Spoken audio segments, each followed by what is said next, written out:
नमस्कार मंडळी, माझ्या या नवीन प्रवासात तुमचं मनपूर्वक स्वागत।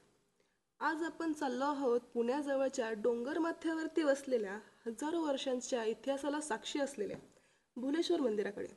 भगवान शंकराचे हे प्राचीन स्थान केवळ श्रद्धेचे नाही तर कलेचे, इतिहासाचे आणि निसर्गाचे एकत्रित देणं आहे। चला तर मग या पवित्र प्रवासाची सुरुवात करूया।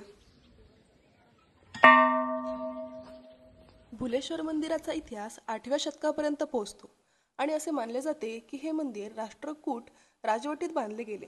या मंदिराची वास्तुकला हेमाडपंथी आणि नागर शैलीचा सुंदर संगम आहे। येथील बारीक कोरीव काम आणि शिल्पकला पाहून तुम्ही थक्क व्हाल। चला जवळून पाहूया। येथील प्रत्येक कोरीव कामात जणू दगडावर कोरलेली कविता आहे। शिल्पामध्ये रामायण, महाभारत आणि विविध पुराणातील दृश्य दिसतात।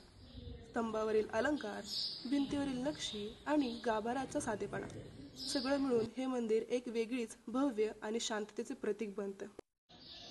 मित्रांनो, भुलेश्वर मंदिर हा केवळ प्रवास नसून इतिहास, श्रद्धा, सौंदर्याचा अनुभव आहे। काळाच्या ओघात दगड झिजले असतील, पण इथली ऊर्जा, इथली कथा अजून तितकीच जिवंत आहे। आशा आहे तुम्हाला ही सफर आवडली असेल।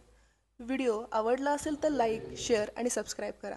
पुढच्या प्रवासात भेटूया। तोपर्यंत नमस्कार।